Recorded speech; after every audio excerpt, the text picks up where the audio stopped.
بسم الله الرحمن الرحیم. النقد خیر من النصیحة. نقد خیر دا بهتر دی من النصیحة دا قرضنا. د دې ضرب المثل تعلق د لین دین او غشتلو خرڅولو سره دی، او په دې کې دا ویلي دي چې نقد دا د قرض نه بهتر دی، او د دې وجه دا ده چې په دې قرض کې یو څو خرابې راځي. اول خدا چې کم انسان قرض واړي نو هغه په دې باندې یو شرم محسوسي، او دویمه خبره دا ده چې کله بیا د انسان نه قرض غوښتل کیږي او دی یې ورکوي نه یا د سره وینه، نو خبره لاړه شي جګړې ته. نو د دې په مقابله کې نقد دی، نو په نقد کې خو یو جګړه نه راځي، او دویمه خبره دا ده چې انسان پکې شرم نه محسوسوي. نو د دې وجې نه ویلي دي چې نقد دا د قرض نه بهتر دی. النقد خیر من النصیحة. د دې لغوي تحقیق داسې دی چې النقد دا واحد دی، او د دې معنی ده نقد سودا کول، او د دې جمع راځي نقود. خیرون دا په اصل کې اخیرو دی، د اسم تبذیل صيغه د افعالو په وزن باندې دی. نو یا مفتوح او د دې نه ما قبل حرف صحیح ساکن راغلو، نو د یا حرکت ما قبل حرف صحیح ته نقل کو چې هغه خا ده. اوس په شروع کې د حمزه څخه ضرورت پاتې نشو، نو هغه د تخفیف په غرض باندې حذف کړه، او په اخره کې تنوین راوړو، نو دا خیرون شو. النصیحة د دې معنی ده قرض. د دې ترکیب داسې چې النقد مبتدا، خیرون اسم تبذیل، او پدې کې هو ضمیر هغه د دې فاعل، من حرف جار، النصیحة مجرور، جار سره د مجرور نه متعلق شو اسم تبذیل پورې، خیرون اسم تبذیل پورې متعلق شو. خیرون اسم تبذیل سره د خپل فاعل او متعلق نه د شبه جمله خبر شو د مبتدا لپاره، مبتدا سره د خبر نه جمله اسمیه خبریه. الجاهل يرضى عن نفسه. الجاهل جاهل سړی يرضى دی راضی وي عن نفسه د خپل ځان نه. په دې ضرب المثل کې د جاهل سړی ذهني کیفیت بیان کړی دی، او وایي چې دی بس صرف د خپل ځان ناراضي وي. دا غي وجه دا ده چې د سره د علم رڼا نه، او دی کو یو کار صحیح کوي او کو غلط کوي، بس هغه د ټیک کاری، او د نورو خلکو کارونه د غلط ښکاري.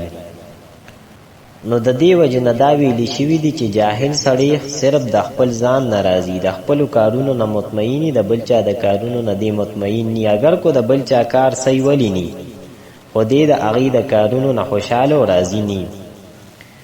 الجاهل يرضى عن نفسه. د دې لغوي تحقیق داسې دی چې الجاهل دا د اسم فاعل صيغه ده د سمع يسمعو بابنا، جاهلا يجهلو جهلا نه دی مصدر راځي، معنی ده ناپوهتیا. یرضا دا راضی د باب سمع یسمعونا، رضیا یرضا. دا رضیه په اصل کې رضوی وو، نو وو په طرف کې پس د کسرې نه واقع شو، دا په یا باندې بدل شو. په طرف کې مطلب په آخر کې واقع شو، نو په یا باندې بدل شو، رضیه شو. او دا یرضا په اصل کې یرضا وو، نو وو د لام کلمې په ځای باندې راغلي دي، او د دینه ما قبل چې کوم حرکت تی فتحانو عددی مخالفونو دا وو په یا باندې بدل شو. اوس یا راغلی ده او د دینه ما قبل فتحه ده، نو دا یام په الف باندې یا متحرکه ده، د دینه ما قبل فتحه ده، نو یام په الف باندې بدل کړه، نو یرضا شو. او رضاان او رضوانن دا دوانه د دې مصادر راځي، معنی ده راضی کېدل، خوشاله کېدل. عن دا حرف جار دی، نفس د دې معنی ده انسانو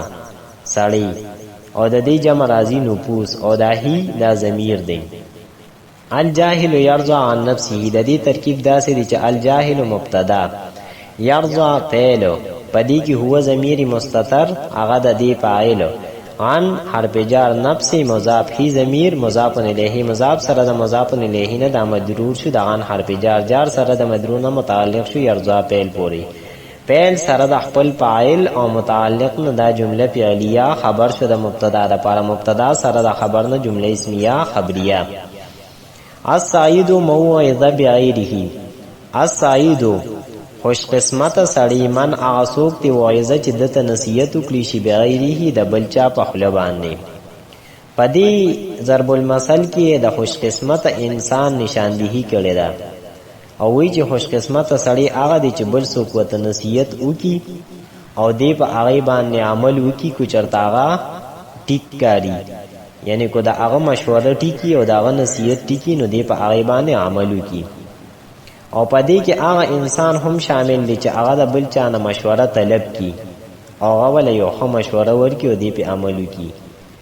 او د مشورې په باره کې الله پاک په قرآن مجید کې ارشاد فرمایلی دی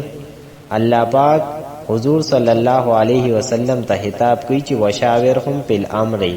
اے محبوب پیغمبره دې صحابه کرامو سره د کار په باره کې مشوره کوا نو دا د الله پاک امرم دی او د پیغمبر علیه السلام سنتم دی او بل کم انسان چې مشوره کوي او د بل نه مشوره لی او نصیحت لی نو دې بچره هم پیمانه کیږي نه السعید موعظه بغیره د دې لغوي تحقیق داسې دی چې السعید دا صيغه صفت تا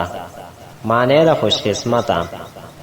د صيغه صفت تعریف موږ مخکې کړو چې دا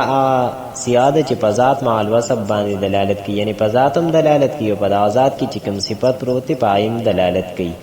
د السعید جمع راضی سعادا وعظه دا د فعل ماضی مجهول واحد مذکر غائب صيغه ده او دا راضی د ضربه یضربو باب نه وعظا یغیظو او عظتن او وعظن دا دوانه د دې مصادر راضی معنی د نصیحت کولو دا وعظا یغیظون کی چې دا کما مضاری صيغه ده یغیظو دا په اصل کې یغیظو نو اوس و راغلی د ساکن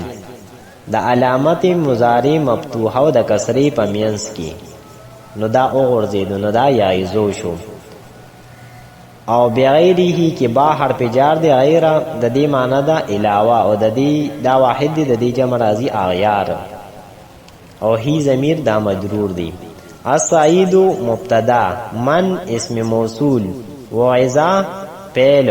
او پدی کی هو ضمیر هغه د دې نائب فاعل با حرف جار غیر مضاف هی ضمیر مضاف الیه مضاف سره د مضاف الیه نه د مجرور شو د با حرف جار جار سره د مجرور نه متعلق شو وایذا فعل پوری وایذا فعل سره د خپل نائب فاعل او متعلق نه د جمله فعلیه سره شو د من موصول سره د سلینا دا خبر شو د السعید مبتدا د پاره مبتدا سره د خبر نه جمله اسمیه خبریه